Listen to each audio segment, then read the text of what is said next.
नमस्कार दोस्तों, आप सभी का दोबारा स्वागत है मेरे चैनल शिव एस्ट्रोलॉजी में। मैं वैदिक नारी एस्ट्रोलॉजर वास्तु कंसल्टेंट आचार्य पांखरी वर्मा आप सभी का स्वागत करती हूँ। आपको अगर मेरी वीडियोस इंफॉर्मेटिव लग रही हैं, हेल्पफुल लग रही हैं और अगर आप अपने दुखों के कारण और निवारण दोनों जानना चाहते हैं तो मेरी वीडियोस को अंत तक जरूर देखा करिए और शेयर भी करिए अपने नियर एंड डियर वन से सबके साथ, ताकि वो भी अपने दुखों के कारण और निवारण दोनों जान सकें। आज इस वीडियो में मैं आपसे शेयर करने वाली हूँ, राहु ग्रह जब कुंडली के दूसरे स्थान में स्थित होता है तो किस प्रकार से प्रभाव देता है। मैंने पिछली वीडियो में भी आपसे शेयर किया था कि राहु क्या दर्शाता है। राहु एक ऐसा ग्रह है जिसको भोग कारक कहा गया है। ये कि राहु दर्शाता है स्मोक, फॉग। जैसे सर्दियों में आप घर से बाहर निकलते हैं और आपको कुछ नहीं दिखता, स्मॉग ही स्मॉग होता है हर जगह। इसी प्रकार से राहु कंफ्यूजन्स क्रिएट करता है। लेकिन मेरी कुछ ऑब्जर्वेशंस एंड एक्सपीरियंसेस के हिसाब से मैं आपसे ये जरूर शेयर करना चाहती हूँ कि राहु, कोई भी ग्रह, सिर्फ राहु नहीं, कोई भी ग्रह आपके पास्ट लाइफ जो कर्मास है उसके हिसाब से आपको रिजल्ट देता है। तो राहु का एक सबसे बड़ा सीक्रेट ये है कि कुछ भी, किसी भी सिचुएशन से आप गुजर रहे हो, किसी भी खराब सिचुएशन से आप गुजर रहे हो, आपको राहु कुछ ना कुछ पॉजिटिव, स्पेशली मटेरियलिस्टिक एरिया में डेफिनेटली देके जाता है। तो आप लोगों का ज्यादा समय ना लेते हुए लेट्स गेट स्टार्टेड। क्योंकि कुंडली का दूसरा स्थान आपकी फैमिली को दर्शाता है, तो ऐसे जातक जिनका राहु दूसरे स्थान में है, ऐसे जातकों को बहुत ही मुश्किलें और परेशानियां फेस करनी पड़ती हैं फैमिली से डील करने के वक्त, या फैमिली मैटर्स जब भी उनकी लाइफ में आती हैं तो बड़े कंफ्यूज हो जाते हैं, बहुत ही कमजोर महसूस करते हैं, वीक महसूस करते हैं जब भी कोई मेजर डिसीजन लेना पड़ रहा हो अपनी फैमिली के लिए। जब भी कोई मैटर या इशू उनकी फैमिली में स्पेशली आता है तो वह हमेशा सलाह लेकर ही आगे बढ़ते हैं। मतलब इंडिपेंडेंटली डिसीजन ले पाना उनके लिए बहुत ज्यादा वीक हो जाता है, कमजोर। वो जो स्थिति होती है, फ्रैक्शंस ऑफ सेकंड्स वाला जो सिचुएशन होता है, वो जो स्थिति होती है, उस फ्रैक्शंस ऑफ सेकंड्स में, उस स्थिति में बहुत ही ज्यादा कमजोर महसूस करते हैं। इनकी जो फैमिली होती है, यह बोल सकते हैं कि बड़ी यूनिक और डिफरेंट काइंड ऑफ फैमिली इनकी होगी। अगर इन अदर वर्ड्स में आपको कहना चाहूँ कि अनऑर्थोडॉक्स टाइप की फैमिली हो सकती है, सुपरस्टिशंस में यकीन ना करने वाली, ब्रॉड माइंडेड, खुले विचारों वाली, खुले व्यूज रखने वाली, नैरो माइंडेड नहीं होते इनकी फैमिली। या तो इनकी पूरी फैमिली ऐसी होगी, नहीं तो एक या दो व्यक्ति इनकी फैमिली में बहुत ही जिसको कहते हैं कट्टर ब्रॉड माइंडेड टाइप के होंगे, बहुत ही डिफरेंट होंगे। इनकी फैमिली में कोई ना कोई ऐसा व्यक्ति जरूर होगा जो कि कुछ ऐसा काम करेगा अपनी लाइफ में जिसको बोलते हैं सोसाइटी के रूल्स एंड रेगुलेशन से परे जाके, सारे रूल्स को ब्रेक करके आउट ऑफ बॉक्स तरीके से अपना नाम कमाएगा या फिर लाइट में आ सकता है। और उसके अंदर भी चाह होगा कि मैं इस प्रकार का कोई काम या काम करूं, मेल फीमेल कोई भी हो सकता है, कि मैं नजरों में आऊं लोगों के, लोग मेरी अप्रिसिएशंस करें, लोग मुझे देखें। तो इसकी भूख इनकी फैमिली में किसी एक फैमिली मेंबर में डेफिनेटली होगी।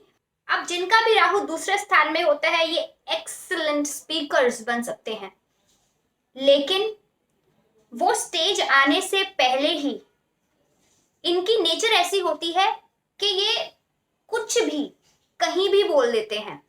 ज्यादातर इरैशनल थिंग्स या इरैशनल बातें दूसरों को बोल देते हैं। इनका मन साफ होता है, लेकिन एक बिना सोचे समझे कुछ भी कहीं भी बोल देते हैं। यानी इनकी अपनी स्पीच पर कंट्रोल बहुत कम होता है, जिसकी वजह से इनके दोस्त कम, दुश्मन ज्यादा बन जाए या फिर फ्रेनमीज ज्यादा बन जाए। लेकिन अगर ये अपनी स्पीच को कंट्रोल में रखते हैं, अपनी कम्युनिकेशन स्किल्स पर, अपनी स्पीच पर काम करते हैं, तो ये बहुत ही अच्छे स्पीकर्स बन सकते हैं। ऐसे जातक जिनका राहु दूसरे स्थान में होता है, पैसों के मामले में भी ये काफी ज्यादा कंफ्यूज रहते हैं।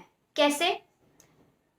जब भी इनको पैसों के मामले में डील करना पड़ता है या कोई भी अचानक ऐसा इशू आ जाता है पैसों को लेकर, तो पैसों को संभाला कैसे जाता है, उस मैटर से डील कैसे किया जाता है, उस समय पे भी ये बहुत ज्यादा कमजोर पड़ सकते हैं, परेशान हो सकते हैं। पर जब भी इनके पास पैसा आता है, ऐसा लगता है कि पैसे का एक्सप्लोजन हो गया हो, जैसे लॉटरी लग जाना, ठीक है, इस प्रकार से पैसा इनके पास आता है खूब सारा। लेकिन जब वो खूब सारा पैसा जिस प्रकार से आता है, उसी प्रकार से वो खूब सारा पैसा चला भी जाता है।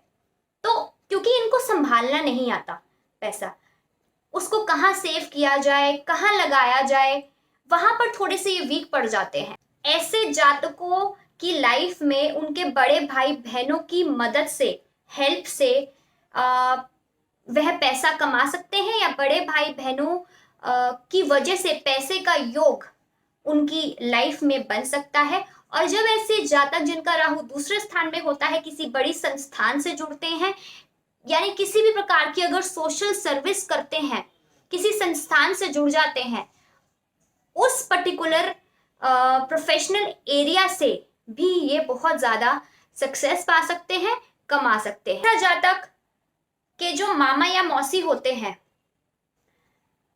इनके मामा या मौसी से इनकी फैमिली वाले, चाहे उनकी बन रही हो या ना बन रही हो, ये जातक जिनका राहु दूसरे स्थान में होता है, ये खुलकर उनका साथ देते हैं, किसी से डरते नहीं है, किसी के प्रेशर में दबाव में आके पीछे नहीं हटते।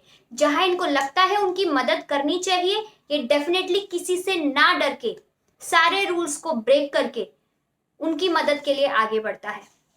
और ऐसा भी देखा गया है कि ऐसे जातक जिनका राहु दूसरे स्थान में है, अपनी लाइफ टाइम में वह कोई छोटा सा संस्थान या एनजीओ भी खोल सकते हैं लोगों की हेल्प करने के लिए, या किसी भी प्रकार की सेवा, चाहे वो जानवरों की सेवा हो, चाहे वो वृद्ध लोगों की सेवा हो, चाहे विधवाओं की सेवा हो, किसी भी प्रकार की सेवा करने की चाह इनमें होती है, जिसकी वजह से छोटा मोटा संस्थान या तो ये खुद खोलेंगे या फिर ऐसे संस्थान से हमेशा जुड़े रहेंगे। ऐसा जातक जब भी दुनिया से मिलता है, सोसाइटी में जाकर लोगों से मिलता है, तो ऑकल्ट मिस्टिसिज्म एस्ट्रोलॉजी के क्या फायदे हैं, उसको पढ़कर आप विजडम एंड नॉलेज किस प्रकार से ग्रहण कर सकते हैं और बांट सकते हैं, इस सब के फायदे बताता है।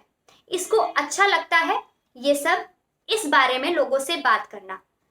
दूसरी बात ये कि खुद भी as a profession astrology, occult या मिस्टिसिज्म, किसी भी फील्ड को एज अ प्रोफेशन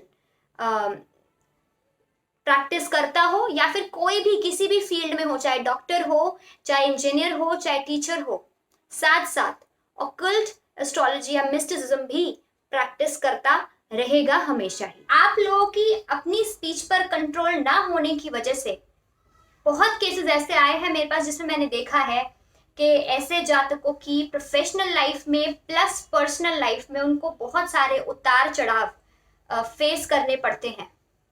तो अगर आप अपनी स्पीच को कंट्रोल में रखना चाहते हैं, अगर आप चाहते हैं कि आपकी फैमिली लाइफ अच्छी रहे, आपके पास पैसा खर्च होने से ज्यादा सेव हो, उसके लिए आपने क्या क्या करना है। पहली बात, उसके लिए आपने as a hobby, as a profession, कुछ भी आप एस्ट्रोलॉजी और कल्ट में घुसिए, उसको ज्ञान प्राप्त करने की कोशिश करिए। चाहे आप दिन में एक यूट्यूब वीडियो देख लीजिए, एक ब्लॉग पढ़ लीजिए, आर्टिकल पढ़ लीजिए, किसी भी प्रकार का, ये ऐसा करना शुरू करिए। दूसरी बात, अपने इन लॉज से बनाकर रखिए।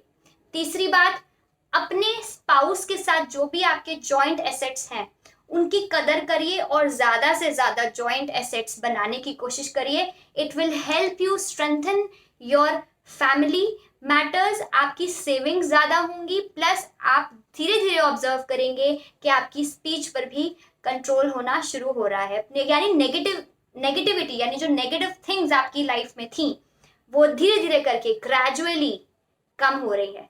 तो दोस्तों, यही मेरे कुछ ऑब्जर्वेशंस थे, राहु दूसरे स्थान में किस प्रकार से प्रभाव देता है।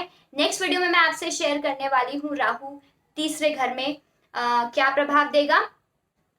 ये जो वीडियोस बन रही हैं ये पार्ट 2 बन रही हैं, यानी इसमें मैं अपनी observations, new observations and experiences आपके साथ शेयर कर रही हूँ। पुरानी वीडियोस आप मेरी सेम प्लैनेट की प्लेलिस्ट में जाकर देख सकते हैं। और अगर आप मुझसे किसी भी प्रकार की कंसल्टेशन लेना चाहते हैं, मेरे नंबर्स या फिर और मेरे नंबर्स पे कॉल या व्हाट्सएप कर सकते हैं, नहीं तो ईमेल कर सकते हैं, नहीं तो मेरी वेबसाइट के थ्रू भी आप मुझसे कांटेक्ट कर सकते हैं। मेरी सारी डिटेल्स आपको स्क्रीन पर दिख रही होंगी और डिस्क्रिप्शन बॉक्स में भी मैं अपनी सारी डिटेल्स डाल दूंगी। मिलती हूँ मैं आपको नेक्स्ट वीडियो में। Till then bye bye and take care all of you. ओम नमः शिवाय।